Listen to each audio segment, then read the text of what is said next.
Welcome back to the GSL Code A. You already had Curious take a 2-0 lead in the Zerg versus Zerg against Effort. And now we're going into a Zerg versus Protoss, changing up the matchup completely. It's Sleep, who recently joined KT Rolster against IM's Ruin. Sleep versus Ruin, a Zerg versus Protoss that comes up next year, our second game, and then of course the winners of this best of 3 and the one before are going to meet each other, and the losers as well. So Curious already in the winner's match, and this means he has pretty good chances. He just needs to win another best of 3 to qualify here. And I'm pretty excited, to be honest, to see how Ruin is going to go up versus Sleep. He had to prepare for one single matchup, and that of course helps also the opponents that have to face him a little bit later. So they can watch these games right now in case that they are facing Ruin, and they will probably be very interested to see if they are up against the Protoss or Zerg in the next round. That's true. I almost feel like if you're Curious, like you're 100% wanting Sleep to win this game because you already are dominating the ZVZ series that we saw previously, and you're playing against mostly Zergs in this group, so you're probably focusing a little bit more on ZVZ, and if you can skip Ruin and go to that winner's match and play a ZVZ against Sleep, that's probably what you want. And we'll see if Ruin can actually take this win. And I'm really excited to see what Sleep's going to do now that he's joined KT Rolster, how much that's going to affect his skill level as well. Yeah, I don't think that it plays a role yet, but not yet, for the future it's probably going to help him out quite a bit here. Polar Knight is going to be our first map for this matchup.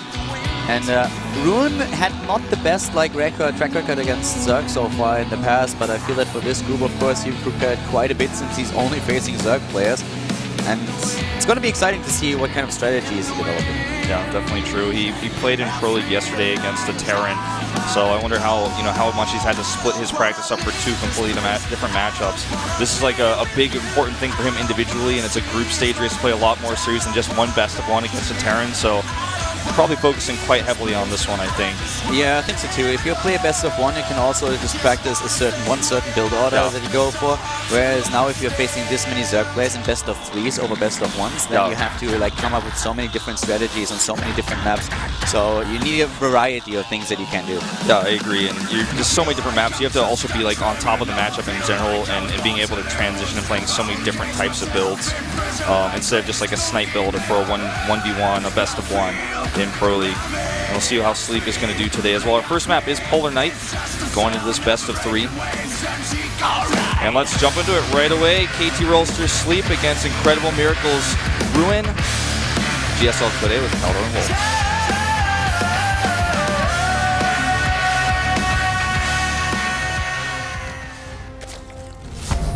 Sleep versus Ruin. And our Zerg player starts to the bottom of the map here on Polar Knight in the first game of the best of 3 at the GSL Code A Group B. This is, of course, Sleep, as mentioned before, for KT Rolster. And he has a 50% track record overall in Heart of the Swarm offline against Protoss. Won the last few games, but that was also in the qualifier, by the way. Whereas now we have the Protoss player starting at the top for Incredible Miracle. This is Ruin with a negative record against Zerg. He has only a 42% win ratio against his opponent's race with 14 maps played. One against Songdery just recently, that was also in the Code A qualifier, but he lost in the same qualifier against Dark. In case you're wondering how that's possible in the current or the last qualifier and probably in the ones to come, we have, starting with one of the later rounds, basically a double bracket elimination system. So you have more chances. Similar to our new format here to decide who goes to Code S, you have more chances because it's a group format. And it's not just one best of 3 that decides your fate, or a series of best of 3s, where if you lose just once, you're out. Now you have 2 chances, basically. I like that a lot, because we have 3 seasons for WCS this year, and for players it's very important just making the individual league. Not only is it great to get their names out there and to just advertise themselves, but at the same time, this is of course where most of the prize money is. If you disregard the events at the weekend events, where some of the players that we have, especially in Korea, can't just even simply fly to, just because of the travel costs. So it's really important that you get into WCS. If you have 2 chances to qualify in those important qualifiers, it gives you a little bit more safety and just ensures that the better player in the end is really going to advance. Yeah, that's true. And you talked about it earlier. I really like what you said about how if you are a fan of a player, it's much easier to follow that player's matches. You just set that one day aside. You watch all of his matches in the group, and you know exactly what his fate's going to be from the beginning. You don't have to follow him over multiple weeks or multiple days of casting. You don't know if his matches are going to be broadcast or not. We have all of our matches broadcasted now. So. Well, the one thing that we have in the game now is an opening for Sleep where he headed straight into the pool, and that's kind of one of the go-to builds that you have against Protoss now. You don't really start that often with the hatch first anymore, just because it's very dangerous if your opponent starts with the forge first and decides to cannon you. SAS, one of the players that has shown that in the past several times. So you want to have that pull out a little bit faster. There's also the matter of being blocked by an early probe at your natural, so usually we see the spawning pull before that. One probe, you're nearly taken out, but the safety pylon just in case, making sure that those things are not getting in. And now we have the Zealot. He's surrounded, though, on the other hand. Yeah, he actually doesn't micro very well there. He could have done a lot better. He almost loses the Zealot. That would have been a disaster. Yeah, that would have been really bad. 12 hit points remaining, and now the Zerglings come in, and that Zealot is a goner. Yeah, definitely so. Good micro here by Sleep as well, pulling back the Zerglings. And a second Zealot does pop out, though. The one Ling gets into the main base, and that's going to allow him to scout, get a lot of information about where the pylons are, and maybe where he can send his Overlords in later to check for tech. Yeah, talking about the Overlords, we have one Overlord at position already at the natural, another one is heading into the main base right now to get a better view. So he will know exactly where he needs to position the Overlords before the first anti-air units come into play, either Sentry or then Stalker, but for now he knows everything. And that was a pretty good start here for Sleep, also heading straight into a third base pretty early here. Against the gateway opening, you're most of the time a little bit reluctant to really overcommit, but he feels quite safe there. So we have the Stargate now for Ruin as a tech choice, and the Overlord is gonna spot that eventually. Yeah, there he goes. He already sees it here, as just shown by our observer. And most of the time as a Zerg player, you expect the Stargate opening, but it's that security of knowing exactly what you're up against. That's what you look for with those Overlords. And he knows he's going to lose them now to likely Phoenix is coming out. And here comes a probe scout for Ruin, swinging around the left side. We'll scout that third base timing. It's going to be very... he's going to see, okay, this is very normal. Yeah, I mean, for now, for Sleep, it's just important that he keeps updated on what exactly is happening here, because we see a lot of Protoss players even adding... we have Oracles, for example, right now, and we had a couple of games in the past where Protoss players decided to get like 2 or 3 Oracles and add additional gateways and just go for it, and then that can really, really mess with a Zerg player that didn't expect it and thought there would just be a couple of Phoenixes trying to harass him. So it happens not all the time, but occasionally you see it, and it's quite dangerous if unscouted. So yeah. Sleep has to be on top of this game, and he's already moving in with the Overlord right now and wants to find out what exactly comes out of that Oracle. And unfortunately for him, he's going to... Yeah, and he's going to see a Void Ray, actually, that comes out here. He did not see the Oracle. And with this Zealot support and the Mothership Core, he might be able to snipe the Queen. The Spore Crawler timing here is so important because he will be able to push this away. It's not like he's going to lose every single drone here because that Spore Crawler is there. And the second Queen comes as well. Nice. He gets it. That was important. That was really important. The second Queen really coming into play here. And that's just because he spread his creep between the bases and had that Queen already in between the third and the natural. So job well done here by Sleep. And Ruin counters with the third base even before the 8-minute mark. Yeah, really fast third. And he's got double Void Rays here. Well, he will in just a moment when his second one finishes. And that's what he's going to rely on for the defense. He's going to also want to set up a Sim City with that pylon, protect the cannon with gateways. That's what he's starting to build here. Sleep identifies this, and he's going to have to make a choice of how aggressive he wants to be as a follow-up. I don't think he can be too aggressive. He has just a few Zerglings, and he doesn't have speed yet, to the point where we will see speed and then the additional Zerglings, or maybe even Roaches in the game. That base will be safe. The base will be there, so Photon Overcharge is going to be an option. We will see additional Void Rays and also the cannons. Yeah. So Ruin gets away with the space for now. We didn't have a fast attack into Lair, for example, for Sleep, which would have allowed him to go into a Ling Hydra composition against this third base. So Ruin with a really nice choice here that works out for him. And this is just going to be a moment where Sleep has to sit back and drone up really heavily because there's no way for him to attack. Like you said, without Hydralisk, Roaches alone are never going to work against this many Void Rays that are already out. The Void Rays can evaporate the Roaches in seconds. He's actually getting the melee upgrade right now for his units as well. Ooh, sexy air toss. Double Stargate coming up now for Ruin. That puts his count up to 3. And this is going to be a really deadly composition if not identified quickly. I like this, just poking in here. He's not going to be able to really get anything done with the Queens there, but might as well try. If the Queens are elsewhere, if he's spreading creep, for example, with those, then he might actually be able to get some harassment done. I was wondering at the beginning a little bit why we do not see an upgrade in the Forge, because he had the resources to do that. Now with the double Stargate, it becomes a little bit more clear that he doesn't want to just invest his resources too much into the upgrades or too fast. He wants to get those Stargate units out first and has the Forge basically just so that he can have the cannons there. Yeah, and it looks like he's just going to go triple Void Ray for now, of course. Actually adding Phoenixes interestingly enough. That's going to give him the ability to clear up Overlords and do some harassment, but it also really means Mutalisks are never going to be a threat for him.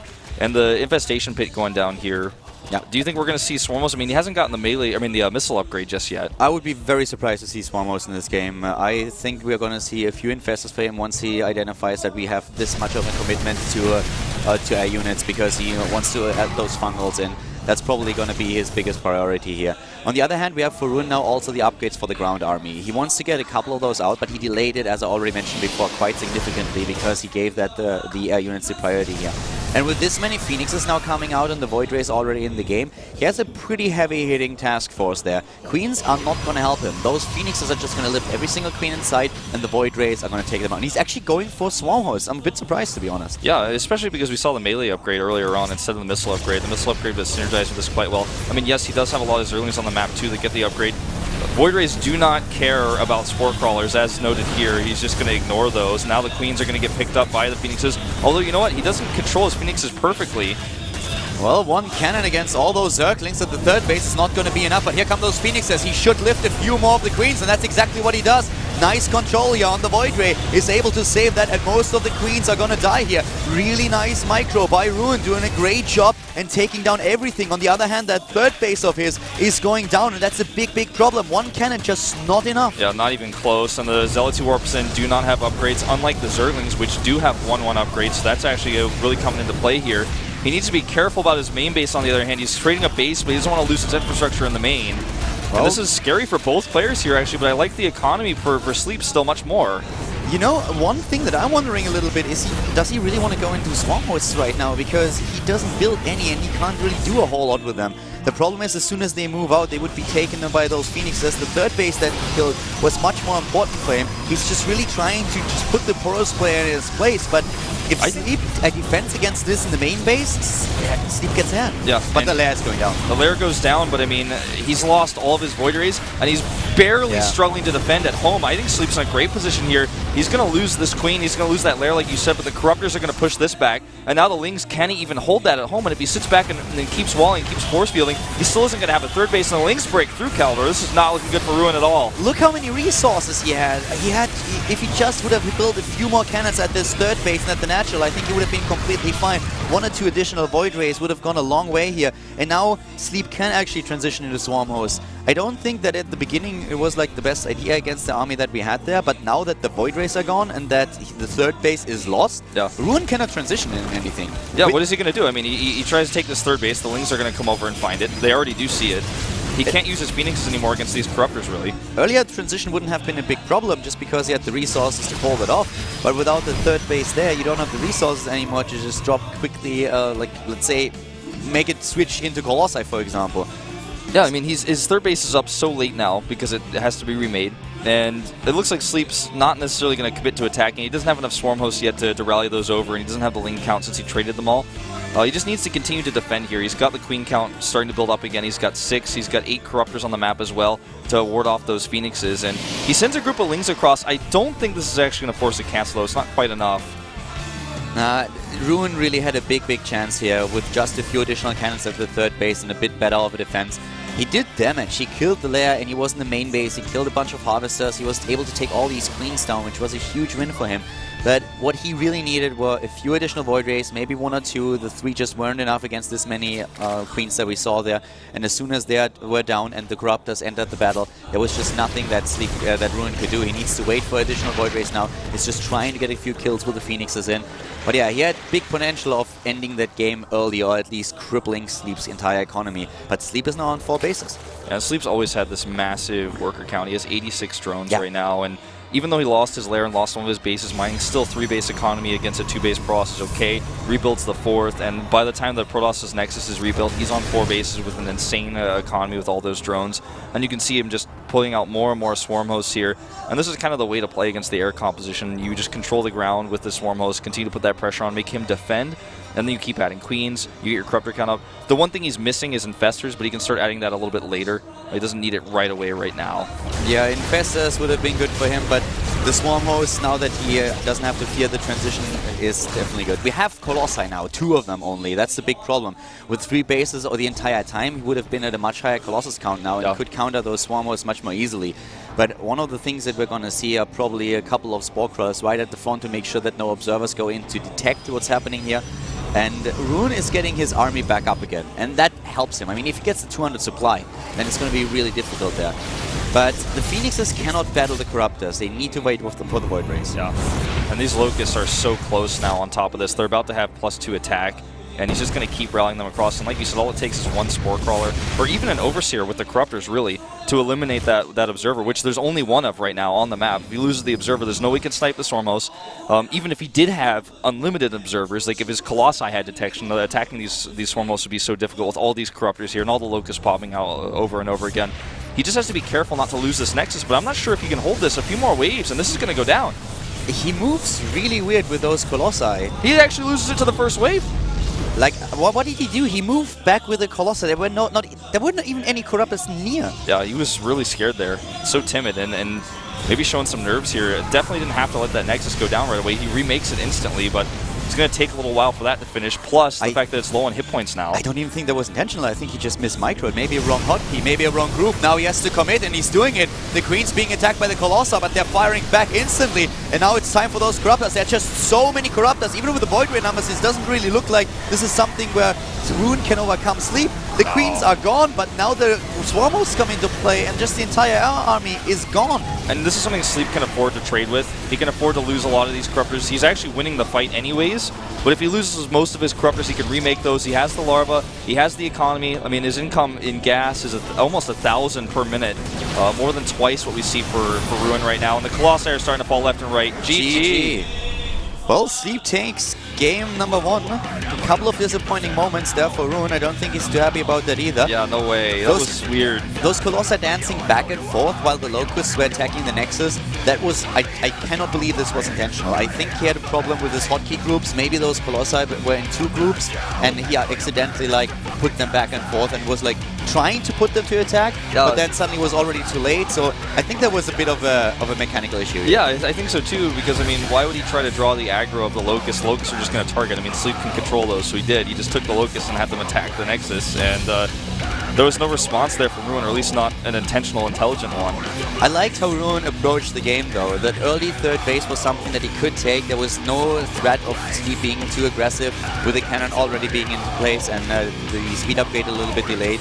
I like the Stargate transition, just like unit control was at some points lacking a little bit, and he didn't really commit a lot of cannons to that third. With all the resources, especially the minerals that he had banked up, he could have built 2 or 3 additional cannons, and then the Zerglings would have had a very, very tough time to break through.